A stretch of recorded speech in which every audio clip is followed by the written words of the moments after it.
আসসালামু আলাইকুম। এটিএন বাংলা সংবাদে সবাইকে স্বাগত জানাচ্ছি সীমা খান। শুরুতেই বিআরবি কেবল সংবাদ শিরোনাম। রামপুরায় কার্নিশে ঝুলে থাকা তরুণকে গুলি ও দুজনকে হত্যায় ডিএমপির সাবেক কমিশনার হাবিব সহ ৩ পুলিশ কর্মকর্তার মৃত্যুদণ্ড। সাবেক এসআই তারিকুলের যাবজ্জীবন। কাল পাশ হবে 2026-27 অর্থ বছরের বাজেট। চিফ হুইপ, ঋণ নির্ভর বাজেট বলছে বিরোধী দল। চ্যালেঞ্জ থাকলেও বাস্তবায়ন সম্ভব, দাবি সরকারি দলের।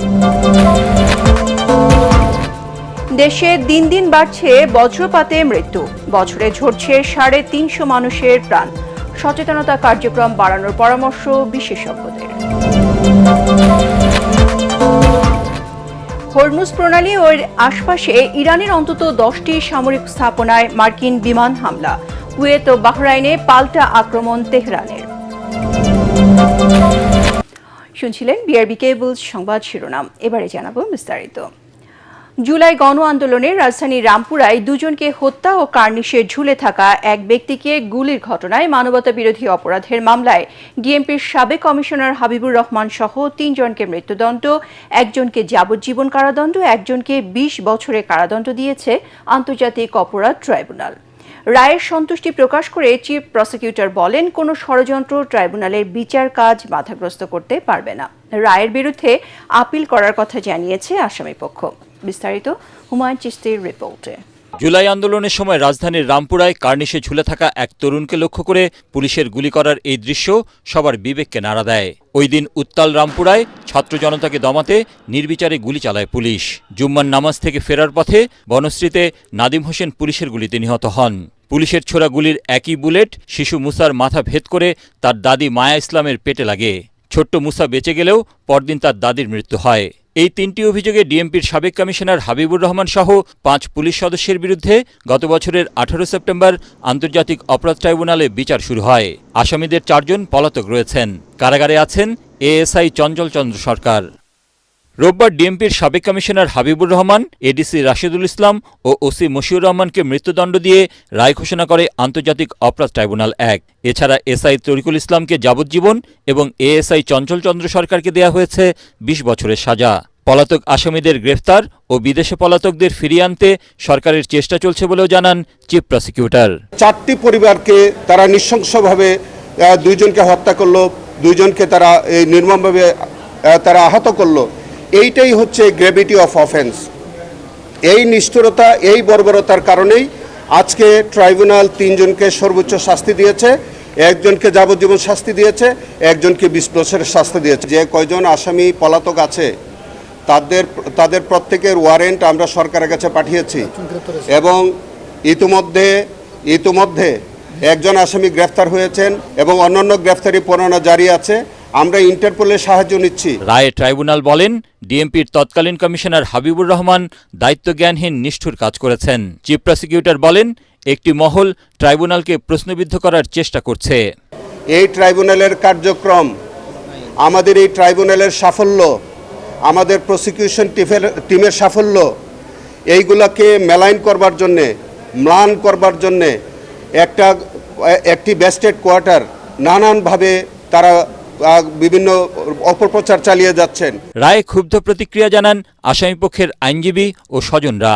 2টা থেকে 3টা পর্যন্ত যদি ওই মামলাগুলো অকারেন্সগুলো হয়ে থাকে, তাহলে আমার ভাই 3:45 পর্যন্ত রামপুরা টিভি ভবনে, তাহলে সে ওই মামলা কিভাবে সে অকারেন্সগুলি করলো? আমরা বিক্ষুব্ধ। আমরা মাননীয় সুপ্রিম কোর্ট অ্যাপিলেট ডিভিশনে বিচারের জন্য যাব। জুলাইয়ে মানবতা বিরোধী অপরাধের এটি 5ম রায়। এই বন্ধের আগেই অথবা বন্ধের পরপরই 10টি মামলায় নতুন করে রিপোর্ট দাখিল হবে। হুমায়ুন চিশতি, এটিএন বাংলা, ঢাকা। বাংলাদেশ মহাকাশ গবেষণা প্রতিষ্ঠান স্পারসোকে আধুনিক যুগোপযোগী এবং জাতীয় নিরাপত্তায় সক্ষম করে গড়ে তুলতে সংশ্লিষ্টদের নির্দেশ দিয়েছেন প্রধানমন্ত্রী তারেক রহমান। সকালে রাজধানী আগারগাঁওয়ে স্পারসো কার্যালয়ে আকস্মিক পরিদর্শনে গিয়ে তিনি এ নির্দেশনা দেন। প্রধানমন্ত্রী প্রতিষ্ঠানটির বিভিন্ন বিভাগ ঘুরে দেখেন, কর্মকর্তা কর্মচারীদের সঙ্গে মতবিনিময় করেন।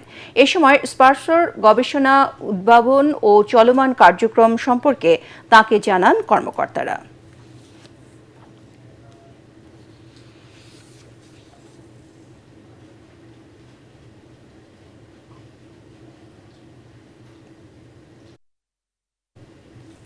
আগামীকাল জাতীয় সংসদে 2026-27 অর্থবছরে বাজেট পাশ হবে বলে জানিয়েছেন সরকার দলীয় চিফ হুইপ নুরুল ইসলাম মনি। বাজেট অধিবেশনের শেষ মুহূর্তেও বাজেটকে ঋণ ও সুদ নির্ভর এবং কালো টাকা সাদা করার হাতিয়ার বলে সমালোচনা করেছে বিরোধী দল।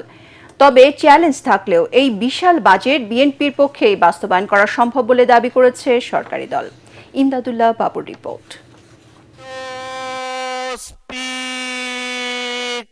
2026-27 অর্থ বছরে দেশের ইতিহাসে সর্ববৃহৎ প্রায় 9,38,000 কোটি টাকার বাজেট ঘোষণা করেছে বিএনপি। বিশাল রাজস্ব আদায় এবং ঘাটতি মেটানোর চ্যালেঞ্জ রয়েছে এবারের প্রস্তাবিত বাজেটে। প্রায় এক মাস ধরে জাতীয় সংসদে বাজেট নিয়ে চলছে আলোচনা সমালোচনা। আলোচনার শেষ দিনে রোববার প্রস্তাবিত বাজেটকে ঋণ নির্ভর বলে মন্তব্য করেন জামায়াতে ইসলামীর সংসদ সদস্য মুজিবুর রহমান। হাদিস একটা আছে, লিয়াদুল উলিয়া খায়রুম মিনাল ইয়াদুস সুফলা, উপরের হাতটা ভালো নিচের হাতের চাইতে। নিচের হাত মানে ফকিরের হাত। ঋণ করা মানে ফকিরের কাজ। এই ফকিরি করে দেশ চালানো যাবে না। মাননীয় স্পিকার, আমাদের নিজের সম্পদকে সংগ্রহ করে আমাদের সম্পদ দিয়ে দেশ চালাতে হবে।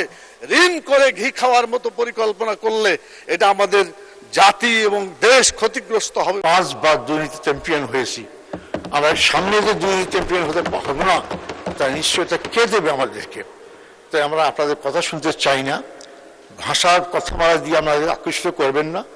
কাজের মাধ্যমে প্রমাণ করুন আপনার দুর্নীতি মুক্ত হয়ে এই বাজেটটাকে অক্ষরে পালন করার চেষ্টা করবেন। তার এই বক্তব্যের তীব্র বিরোধিতা করেন ট্রেজারি বেঞ্চের সংসদ সদস্যরা। তারা বলেন, চ্যালেঞ্জিং হলেও এই বাজেট বাস্তবায়ন করা হবে। বিরোধী দল থেকে বলা হয়েছে চ্যালেঞ্জিং বাজেট, দিবা স্বপ্ন। এটি একটি দিবা স্বপ্ন নয়, এটি একটি বাস্তব রিয়েলিস্টিক বাজেট। যে বাজেট বিএনপি সরকারের দ্বারাই বাস্তবায়িত হওয়া সম্ভব।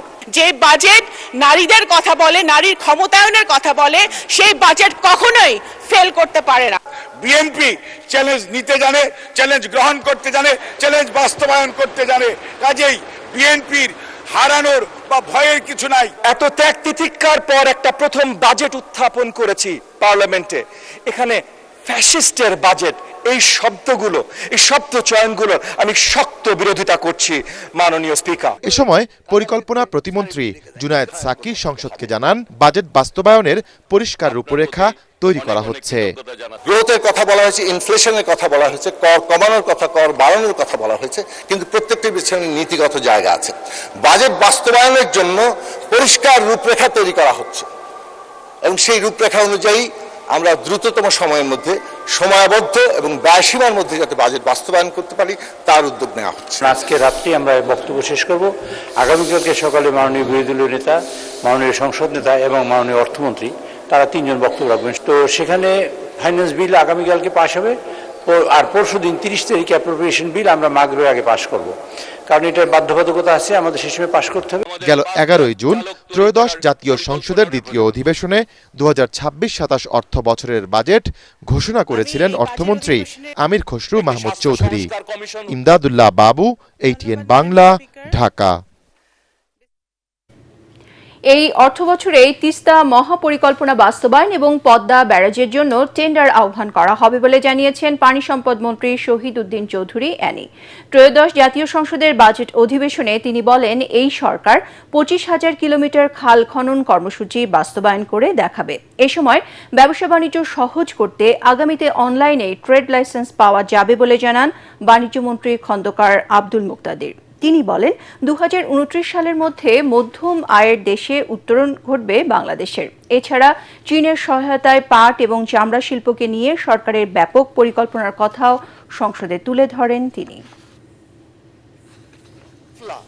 মাননীয় প্রধানমন্ত্রীর সাথে চায়না সফরে তিস্তা পাড়ের মানুষকে যে আশ্বাসটুকু দিয়েছিলাম মাননীয় প্রধানমন্ত্রীর পক্ষে, দেশের পক্ষে, সে আলোচনাটাই সেখানে আবার স্থান পেয়েছে। আমরা এই অর্থ বছরে তিস্তা মহাপরিকল্পনা নামে হোক আর অন্য যে কোনো নামে হোক আমরা তা বাস্তবায়ন করবই। পদ্মা ব্যারেজ একটাকে পাশ করেছি, সিদ্ধান্ত নিয়েছি খুব শীঘ্রই টেন্ডার প্রক্রিয়ার মধ্য দিয়ে এই কাজ শুরু হবে। এলডিসি গ্রাজুয়েশন আমরা 3 বছর পিছানোর জন্য আবেদন করেছি, আল্লাহ চাইলে সেটা হয়েও যাবে। যদি হয় তাহলে 2029 নভেম্বর মাসে আমাদের গ্রাজুয়েশন হবে। ট্রেড লাইসেন্স ইস্যু হয় কয়েক হাজার এন্টিটি থেকে। যতগুলি ইউনিয়ন পরিষদ তারাও ট্রেড লাইসেন্স ইস্যু করে, পৌরসভা করে, সিটি কর্পোরেশন করে। আগামী দিনে এই ট্রেড লাইসেন্সগুলির জন্য বাংলাদেশের কোনো অঞ্চলের কারো কোনো অফিসে যাওয়া লাগবে না। ফি জমা দিবে, কোনো কাগজপত্র দরকার হলে সেটা জমা দিবে এবং ডাউনলোড হবে তার ট্রেড লাইসেন্স, সে প্রিন্ট করে নিয়ে বের হয়ে যাবে। সারা দেশে 6 থেকে 59 মাস বয়সী শিশুদের ভিটামিন এ প্লাস ক্যাপসুল খাওয়ানোর উদ্যোগ নিয়েছে সরকার। সকাল 8টা থেকে শুরু হয় এই কর্মসূচি। বাংলাদেশ মেডিকেল বিশ্ববিদ্যালয়ের আবু সাইদ কনভেনশন হলে ভিটামিন এ ক্যাপসুল খাওয়ানোর ক্যাম্পেইনের উদ্বোধনী অনুষ্ঠানে স্বাস্থ্যমন্ত্রী জানান, এবারে ভিটামিন এ ক্যাপসুলের মান অত্যন্ত ভালো। আন্তর্জাতিক ল্যাবে পরীক্ষা শেষে ইউনিসেফের মাধ্যমে উন্নত মানের এই টিকা দেশে আনা হয়েছে। জামিল হাসান শান্তর রিপোর্ট। সারা দেশে একযোগে শুরু হয়েছে ভিটামিন এ প্লাস ক্যাম্পেইন। এর আওতায় 6 মাস থেকে 59 মাস বয়সী প্রায় 2,40,36,000 শিশুকে ভিটামিন এ ক্যাপসুল খাওয়ানোর লক্ষ্যমাত্রা নির্ধারণ করেছে সরকার। এবার প্রায় 1,20,000 স্থায়ী এবং 500টি অস্থায়ী কেন্দ্রের মাধ্যমে ভিটামিন এ প্লাস ক্যাপসুল বিতরণ করা হচ্ছে। ভিটামিন এর রাতকানাজনিত রোগ প্রতিরোধ করে এবং রোগ প্রতিরোধ ক্ষমতা, বিশেষ করে হাম, নিউমোনিয়া, অন্যান্য যে ইনফেকশনগুলো আছে সেগুলো প্রতিরোধ করতে ভিটামিনের গুরুত্ব অনেক বেশি। 5 বছর পর্যন্ত বাচ্চারা, সকল শিশুকে যাতে তারা এই ক্যাপসুলটা খাওয়ান এবং খাওয়ানোর মাধ্যমে তারা তাদের শিশুকে সুস্থ রাখবে। সকালে রাজধানীতে এ কার্যক্রমের উদ্বোধন করেন স্বাস্থ্যমন্ত্রী সরদার মোহাম্মদ সাখাওয়াত হোসেন। জানান, ইউনিসেফের সহযোগিতায় এই ক্যাম্পেইন বাস্তবায়ন করা সম্ভব হয়েছে। আমরা ইউনিসেফের মাধ্যমে পর্যাপ্ত পরিমাণ ভিটামিন এ ক্যাপসুল আমরা সংগ্রহ করেছি। আমাদের হাতে বর্তমান 2,60,00,000 ভিটামিন এ লাল এবং নীল আমাদের হাতে স্টক রয়েছে। অত্যন্ত উন্নত মানের টিকা কিনা হচ্ছে, যেটা আন্তর্জাতিক টেস্টিং ল্যাবরেটরিতে টেস্ট করে আমরা এনেছি। এদিকে 6 মাস থেকে 5 বছর বয়সী শিশুদের সময় মতো ভিটামিন এ প্লাস ক্যাপসুল খাওয়ানোর আহ্বান জানিয়েছেন ঢাকা দক্ষিণ সিটি কর্পোরেশনের প্রশাসক আব্দুস সালাম। সকালে রাজধানীর ধানমন্ডিতে ক্যাম্পেইনের উদ্বোধন করে তিনি বলেন, সঠিক সময় হামের টিকা না দেওয়ায় অনেক শিশুর মৃত্যু হয়েছে। ক্যাপসুল দেওয়ার জন্য এখানে আমরা এসেছি। আজকে এইটার প্রয়োজনীয়তা তোমরা বুঝে, মা বাবা যদি না বুঝে তাদেরকে বুঝাইতে হবে। সুন্দর একটা বাংলাদেশ আমরা চাই। 1 জুলাই শেষ হবে 4 দিনের ভিটামিন এ প্লাস এই কর্মসূচি। জামিল হাসান শান্ত, এটিএন বাংলা, ঢাকা। আজ আন্তর্জাতিক বজ্রপাত নিরাপত্তা দিবস। বাংলাদেশে প্রতি বছর গড়ে 350 মানুষের প্রাণ ঝরছে বজ্রপাতে। সরকারি হিসাব বলছে, গেল এক যুগে দেশে বজ্রপাতে মারা গেছেন প্রায় 3,500 মানুষ। আর চলতি বছর 6 মাসের কম সময়ে প্রাণ হারিয়েছেন 1.5 শতাধিক। আবহাওয়া অধিদপ্তর থেকে আগাম সতর্কবার্তা দেয়া হলেও কমছে না মৃত্যুর মিছিল। এই অবস্থায় সচেতনতা কার্যক্রম বাড়ানোর পরামর্শ বিশেষজ্ঞদের। তৌহিদুর রহমান তুহির রিপোর্ট।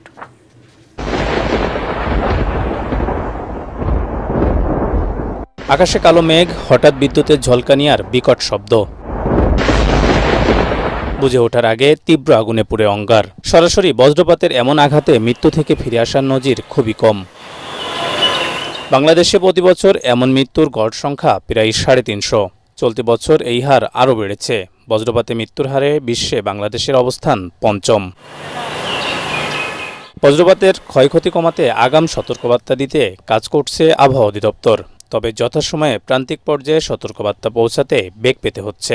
লোকেশনের কারণেই বিশেষ করে সিলেট হাওর অঞ্চলে এবং বাংলাদেশ সবচেয়ে বেশি বজ্রপাত হয়। এই এলাকাটা গ্রাজুয়ালি ময়মনসিংহ, সিলেট হয়ে রংপুর এবং এমনকি রাজশাহী ডিভিশন এটাকে কভার করে। হতাহতের সংখ্যা এটা প্রকৃতিগতভাবে অনেকটা বেশি হয়েছে, কারণ এই বছর বৃষ্টিপাতের সংখ্যা বা বজ্রপাতের সংখ্যা দিনে অনেকটা বেশি ছিল। আরও সহজভাবে আমরা এটাকে প্রান্তিক কৃষকদের কাছে পৌঁছে দিতে পারি, যাতে এই ক্ষয়ক্ষতি বা মৃত্যু হার আমরা যদি সন্নিকটে আনতে পারি। এর জন্য আমাদের প্রচেষ্টা অব্যাহত থাকবে। বজ্রপাতে বেশিরভাগ মৃত্যুই ঘটে খোলা মাঠে কাজ করা কৃষক, জেলে ও শ্রমজীবী মানুষের। বজ্রপাতের সময় কোথায় আশ্রয় নিতে হয়, কিভাবে নিজেকে নিরাপদ রাখতে হয়, এ বিষয়ে পর্যাপ্ত ধারণা নেই অনেক অনেকেরই। বজ্রপাতে আক্রান্ত ব্যক্তির শরীরে কোনো চুম্বক তৈরি হয় না, এটা সম্পূর্ণ ভুল ধারণা। তো বজ্রপাতের সময় আসলে গাছের নিচে বা গাছ থেকে একটা নির্দিষ্ট দূরত্বে, ঘরের বাহিরে কোনো স্থানই নিরাপদ না। প্রান্তিক মানুষকে সচেতন ও সময় মতো বজ্রপাতের সতর্কবার্তা পৌঁছাতে পারলে মৃত্যু কমবে বলে মনে করেন বিশেষজ্ঞরা। উন্নত দেশগুলিতে মানুষ যখন ঘর থেকে বের হবে তখনই তারা আবহাওয়া পূর্বাভাসটা দেখে ঘর থেকে বের হয়। আমাদের দেশে এটার প্রচলনটা কিছুটা কম। ঘর থেকে বের হওয়ার আগেই বাংলাদেশ আবহাওয়া অধিদপ্তর কী ধরনের পূর্বাভাস আজকের জন্য দিয়েছে এবং বাংলাদেশ আবহাওয়া অধিদপ্তর ভেরিফাইড ফেসবুক পেজে এখন আবহাওয়া সংক্রান্ত বিভিন্ন তথ্য বা পূর্বাভাসও দেওয়া হয়। এই তথ্যগুলি নেওয়ার চেষ্টা করব এবং সেগুলি মানার চেষ্টা করব। বজ্রপাত বিষয়ে আমাদের সরকার বিভিন্ন ধরনের প্রকল্প গ্রহণ করেছে। এর মধ্যে যদি আমরা একদম সাম্প্রতিক কিছু কার্যক্রম নিয়ে কথা বলি, তার মধ্যে একটি রয়েছে যে গ্রাম অঞ্চলে এবং হাওর অঞ্চলে অ্যারেস্টার সহ কিছু ধরনের শেল্টার বসানো হচ্ছে। আমাদের কৃষকদের জন্য অবশ্যই একটা শেল্টার দরকার এবং সেটার মধ্যে অবশ্যই লাইটনিং অ্যারেস্টার সহ শেল্টার সেটা হতে হবে, সেখানে যাতে এই আর্লি ওয়ার্নিংটাও নিশ্চিত করা হয়। বিশেষজ্ঞরা বলছেন বজ্রপাতের তীব্রতা ও সংখ্যা দুটোই বাড়ার কারণ জলবায়ু পরিবর্তন, তাপমাত্রা বৃদ্ধি এবং বায়ুমণ্ডলের অস্বাভাবিক পরিবর্তন। এগুলো মাথায় রেখে সময় উপযোগী ও সমন্বিত কর্মসূচি নেওয়ার পরামর্শ তাদের। তৌহিদুর রহমান তুহি, এটিএন বাংলা, ঢাকা।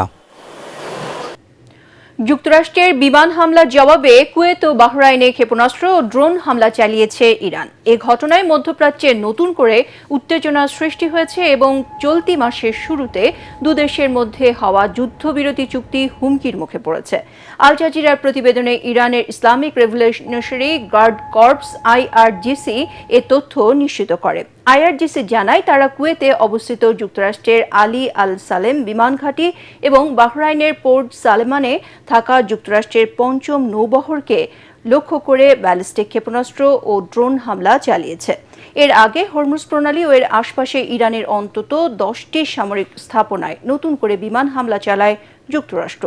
এদিকে ইরানের পররাষ্ট্রমন্ত্রী আব্বাস আরাকজি বলেন, আগামী 30 দিন হরমুজ প্রণালী ইরানের পূর্ণ নিয়ন্ত্রণে থাকবে এবং যুক্তরাষ্ট্রের যে কোনো হামলা এই নাজুক পরিস্থিতিকে আরও জটিল করে তুলবে। শুরু হচ্ছে বিশ্বকাপের সবচেয়ে রোমাঞ্চকর লড়াই, নকআউট পর্ব। রাউন্ড অফ 32 এর প্রথম ম্যাচে মুখোমুখি হচ্ছে দক্ষিণ আফ্রিকা ও কানাডা। যুক্তরাষ্ট্রের লস অ্যাঞ্জেলেসে বাংলাদেশ সময় রাত 1টায় শুরু হবে ম্যাচটি। প্রথমবারের মতো নকআউট পর্বে খেলছে দুদল, তাই দুদলের জন্যই এই ম্যাচটি কেবল প্রি কোয়ার্টার ফাইনালে ওঠার লড়াই নয়, বরং নিজেদের ফুটবল ইতিহাসে এক নতুন অধ্যায় লেখার মহা সুযোগ। পরাগ আরমানের রিপোর্ট। নকআউট পর্ব, যেখানে একটি ভুল মানে বিদায় আর জয় মানে বিশ্বকাপের সোনালী ট্রফির স্বপ্ন বাস্তবতার মসৃণ পথ। বিশ্বকাপের যৌথ স্বাগতিক হিসেবে কানাডা ফেভারিট হিসেবে খেলতে নামবে। গ্রুপ বিতে দ্বিতীয় হয় কানাডা, রাউন্ড অফ 32তে ঘরের মাঠে খেলার সুবিধা বঞ্চিত হয়। তবে শেষ ম্যাচে সুইজারল্যান্ডের কাছে হারলেও এর আগে কানাডা দুর্দান্ত পারফরমেন্স করে। কাতারকে 6-0 গোলে বিধ্বস্ত করেছিল তারা। এদিকে দক্ষিণ আফ্রিকা মাত্র 2টি গোল করেও 4 পয়েন্ট নিয়ে রাউন্ড অফ 32তে পৌঁছে যায়। মেক্সিকোর সঙ্গে পরাজয়ের শুরু, তারপর চেকদের সঙ্গে 1-1 গোলের ড্র, শেষ ম্যাচে দক্ষিণ কোরিয়াকে চমকে দেয় 1-0 গোলের জয়ে বাফানারা উঠে আসে নকআউট পর্বে। তবে পারফরমেন্সের ঘাটতি এবং স্কিলের অভাব রাউন্ড অফ 32-এ দক্ষিণ আফ্রিকা কতটা ভালো করবে সেই প্রশ্ন থেকেই যায়। তা সত্ত্বেও আফ্রিকান দলটি এক শক্তিশালী প্রতিপক্ষ হিসেবে নিজেদের প্রমাণ করেছে এবং জয় পেতে কানাডার সতর্ক থাকা জরুরি। পরাগ আরমান, এটিএন বাংলা। জর্ডানের সাথে আর্জেন্টিনার জয়ের পর বাঁধভাঙা উল্লাসে মেতে ওঠেন বাংলাদেশি আর্জেন্টাইন ভক্তরা। ঢাকা বিশ্ববিদ্যালয়ের টিএসসি সাফারে ড্যাফোডিল ইন্টারন্যাশনাল ইউনিভার্সিটি সহ দেশজুড়ে প্রিয় দলের জার্সি গায়ে এবং হাতে আর্জেন্টিনার নীল সাদা পতাকা নিয়ে বড় পর্দায় খেলা উপভোগ করতে আসেন অনেকেই। খেলা শুরুর অনেক আগেই হাজারো ফুটবল প্রেমী সেখানে জড়ো হন। পুরো এলাকায় ছিল উৎসবের আমেজ।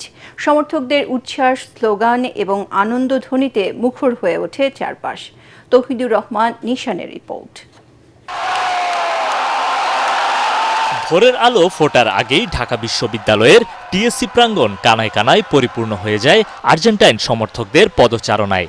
প্রিয় দলের প্রতিটি আক্রমণ, প্রতিটি গোল এবং রোমাঞ্চকর মুহূর্তে সমর্থকদের করতালি, চিৎকার ও স্লোগানে পুরো এলাকা বারবার মুখরিত হয়ে ওঠে। আর্জেন্টিনা অনেক ভালো খেলবে, অলওয়েজ খেলে আসছে, এবারও খেলবে ইনশাআল্লাহ। ব্রাজিল ফ্যানরা বলেছে না আজকে মেসি না নামলে আর্জেন্টিনা জিতবে না, জিতে তো দেখালো এবং কি মেসি গোল দেখে দেখালো। শুরু থেকে এই ম্যাচে আমি পুরোটা এনজয় করেছি। ফার্স্ট হাফে মেসিকে নামানো হয়নি, যেটার জন্য ইনিশিয়ালি আমার একটু আই ফেল্ট স্যাড। ব্রাজিলের সাপোর্টারদের কথা ছিল যে মেসি ছাড়া আর্জেন্টিনা অচল, বাট এটা ওরা দেখাই দিল যে মেসিকে ছাড়া ওরা পারে। সাভারের ড্যাফোডিল বিশ্ববিদ্যালয়ে হাজারো সমর্থকদের সাথে গ্রুপ পর্বের শেষ ম্যাচ উপভোগ করেন বাংলাদেশে নিযুক্ত আর্জেন্টিনার রাষ্ট্রদূত মার্সেলো কার্লোস সেসা এবং মেসির বন্ধু রোলো। অন্যদিকে বাংলাদেশি আর্জেন্টাইন সমর্থকদের উচ্ছ্বাস দেখে বেশ আনন্দিত ঢাকায় বসবাসরত বিদেশি নাগরিকেরাও। Amazing. Yeah, it's the Bangladeshi people is so super warm. It's great. Yeah, the crowd was awesome. We had, drones going around, people like, oh man. দ্বিতীয়ার্ধে মেসির গোলে পূর্ণতা পায় ভক্তদের উদযাপন। তরুণদের সাথে প্রিয় তারকা মেসির ফুটবল ছন্দে মেতে ওঠেন বয়োজ্যেষ্ঠরাও। আমার জীবনে প্রায় 42-43 বছরের ক্যাম্পাসেই 74 থেকে কোন বিশ্বকাপ মিস দিই না। ওই যে ম্যারাডোনা খেলা দেখে আমি আর্জেন্টিনা সাপোর্ট করি আর কি। ম্যাচের শেষ বাঁশি বাজার সঙ্গে সঙ্গেই টিএসসি চত্বর ভেসে যায় আনন্দের জোয়ারে। সমর্থকদের উল্লাসে পুরো ক্যাম্পাস যেন এক টুকরো আর্জেন্টিনায় পরিণত হয়। তৌহিদুর রহমান নিশান, এটিএন বাংলা, ঢাকা। আজ থেকে চালু হয়েছে ভারতের পর্যটন ভিসার আবেদন। প্রায় 2 বছর পর বাংলাদেশি নাগরিকদের জন্য আবারও পর্যটন ভিসা চালু করেছে ভারত। ফলে দীর্ঘদিন অপেক্ষায় থাকা বাংলাদেশি ভ্রমণ প্রত্যাশীদের জন্য নতুন করে সুযোগ তৈরি হলো প্রতিবেশী দেশ ভারত ভ্রমণের। গত বৃহস্পতিবার ঢাকায় নিযুক্ত দেশটির নতুন হাইকমিশনার দীনেশ ত্রিবেদী দায়িত্ব নেওয়ার পর পর্যটন ভিসা পুনরায় চালুর ঘোষণা দেন। ধাপে ধাপে ভারতের ভিসা কার্যক্রম পুরোপুরি স্বাভাবিক করা হবে বলেও জানান তিনি। একই সঙ্গে মানবিক দিক বিবেচনায় মেডিকেল ভিসা দ্রুত নিষ্পত্তির ব্যবস্থা নেওয়ার কথাও জানান নবনিযুক্ত ভারতীয় হাইকমিশনার। সরকারের 5 প্রতিষ্ঠানকে অটোমেশনে নিয়ে তথ্যের স্বচ্ছতা বাড়াতে প্রকল্প নেওয়া হয়েছে বলে জানিয়েছেন পরিকল্পনা প্রতিমন্ত্রী জোনায়েদ সাকিব।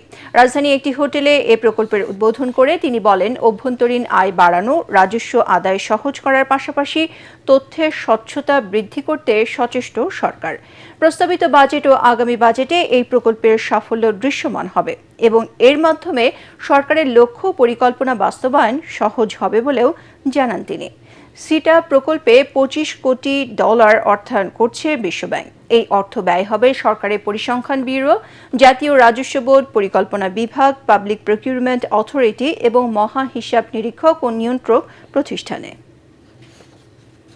অভ্যন্তরীণ আয় বাড়ানোর উপরে সরকারের বাজেট প্রস্তাবনায় যে জোর দেওয়া হয়েছে তার অন্যতম নির্ভরতা কিন্তু এই প্রজেক্ট, যেটা মধ্য দিয়ে আমরা একটা অটোমেশনে পৌঁছাতে পারবো এবং আমাদের যে ট্যাক্স বেসটাকে আমরা সম্প্রসারিত করছি সেটা সাকসেসফুলি আমরা সেখান থেকে রাজস্ব সংগ্রহ করতে পারবো।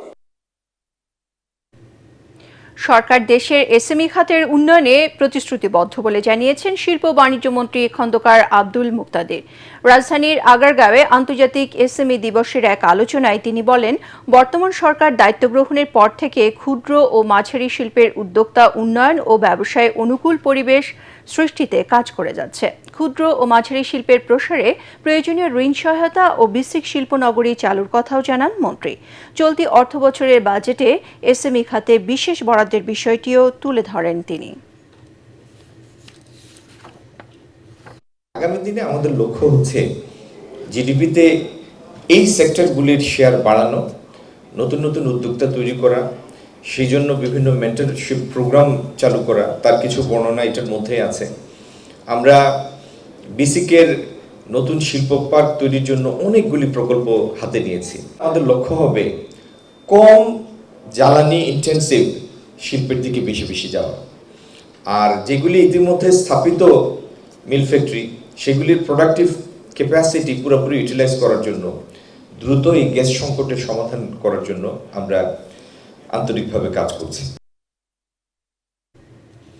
সামাজিক যোগাযোগ মাধ্যম ফেসবুকে অপতথ্য গুজবে সয়লাব হয়ে গেছে বলে মন্তব্য করেছেন তথ্য সম্প্রচার মন্ত্রণালয়ের সচিব মাহবুবা ফারজানা। সামাজিক স্থিতিশীলতা ও গণমাধ্যমের গ্রহণযোগ্যতা বজায় রাখতে সাংবাদিকদের তথ্য যাচাই বাছাই করে সংবাদ পরিবেশনের আহ্বান জানিয়েছেন তিনি। সচিবালয়ের গণমাধ্যম কেন্দ্রে সেক্রেটারিয়েট রিপোর্টার্স ফোরাম BSRF আয়োজিত ফল উৎসবে এ আহ্বান জানান তিনি। অনুষ্ঠানে তথ্য সচিব সাংবাদিকদের পেশাগত দায়িত্ব পালনের সুবিধার্থে সচিবালয়ের গণমাধ্যম কেন্দ্রটি দ্রুত সংস্কারের উদ্যোগ নেওয়ার ঘোষণা দেন। অনুষ্ঠানে তথ্য অধিদপ্তরের প্রধান তথ্য কর্মকর্তা সৈয়দ আবদাল আহমেদ ছাড়াও বিভিন্ন মন্ত্রণালয়ের ঊর্ধ্বতন কর্মকর্তা এবং জনসংযোগ কর্মকর্তারা উপস্থিত ছিলেন।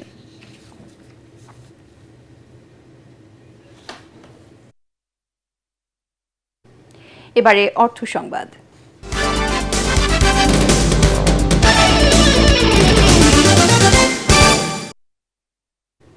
Berger award for interior design 2025-এর পুরস্কার বিতরণী অনুষ্ঠানে ইন্টেরিয়র ডিজাইনে সৃজনশীল উৎকর্ষ উদযাপন করল বার্জার পেইন্টস বাংলাদেশ লিমিটেড। রাজধানীর রেডিসন ব্লু ঢাকা ওয়াটার গার্ডেনের গ্র্যান্ড বলরুমে দ্বিতীয়বারের মতো আয়োজিত অনুষ্ঠানে ইন্টেরিয়র ডিজাইনের অসাধারণ প্রতিভাকে স্বীকৃতি ও উদযাপনের লক্ষ্যে প্রতিষ্ঠিত এই প্ল্যাটফর্মটি সেসব সৃজনশীল ব্যক্তিত্বকে সম্মাননা জানায়। অনুষ্ঠানে উপস্থিত ছিলেন স্বনামধন্য স্থপতি প্রফেসর শামসুল ওয়ারেস, বার্জার পেইন্টস বাংলাদেশ লিমিটেডের ব্যবস্থাপনা পরিচালক রূপালী হক চৌধুরী, প্রধান পরিচালন কর্মকর্তা ও পরিচালক মোহাম্মদ মোহসিন হাবিব চৌধুরী সহ বার্জার পেইন্টস বাংলাদেশের অন্যান্য ঊর্ধ্বতন কর্মকর্তারা। বার্জার পেইন্টসের ব্যবস্থাপনা পরিচালক রূপালী হক চৌধুরী বলেন, Berger award for interior design এমন একটি প্ল্যাটফর্ম যা সেসব সৃজনশীল পেশাজীবীকে সম্মান জানায় যারা তাদের কাজের মাধ্যমে চারপাশের পরিসরে রং, রূপ এবং অর্থ যোগ করেন। এবারে আন্তর্জাতিক সংবাদ।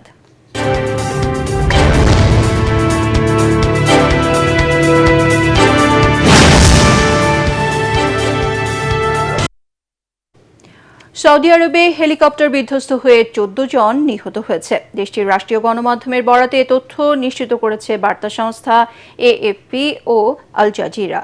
প্রতিবেদনে জানানো হয়, বিশ্বের অন্যতম তেল শোধনাগার আরামকোর কর্মীদের বহনকারী ওই হেলিকপ্টারটি কী কারণে এবং ঠিক কোন এলাকায় বিধ্বস্ত হয়েছে সে বিষয়ে বিস্তারিত তথ্য এখনও পাওয়া যায়নি। সংস্থাটি আরও জানায়, দুর্ঘটনার কারণ অনুসন্ধানে তদন্ত চলছে এবং নিহতদের পরিবারের প্রতি গভীর শোক প্রকাশ করা হয়েছে। বিশ্বখ্যাত সমাজকর্মী ও মানবাধিকার কর্মী হেলেন কেলারের 146তম জন্মবার্ষিকী উপলক্ষে রাজধানীর জাতীয় জাদুঘরে আলোচনা সভা ও সাংস্কৃতিক অনুষ্ঠানের আয়োজন করে ডিজেবলড ওয়েলফেয়ার সোসাইটি। অনুষ্ঠানে বক্তারা বলেন, শারীরিক প্রতিবন্ধকতা কখনোই মানুষের মেধা ও প্রতিভা বিকাশের পথে বাধা হতে পারে না। এ সময় বাংলাদেশ জাতীয় জাদুঘরের মহাপরিচালক তানজিম ইবনে ওয়াহাব প্রতিবন্ধী ব্যক্তিদের জাদুঘর পরিদর্শনে সর্বাত্মক সহযোগিতার আশ্বাস দেন। জাতীয় প্রতিবন্ধী উন্নয়ন ফাউন্ডেশনের ব্যবস্থাপনা পরিচালক মোহাম্মদ তরিকুল আলম জানান, প্রতিবন্ধী জনগোষ্ঠীর কল্যাণে বিভিন্ন উন্নয়ন প্রকল্প বাস্তবায়নের পাশাপাশি ভাতা বৃদ্ধির উদ্যোগ চলমান রয়েছে। অনুষ্ঠানে প্রতিবন্ধী শিল্পীদের পরিবেশনা মুগ্ধ করে দর্শকদের। এবারে খেলার খবর।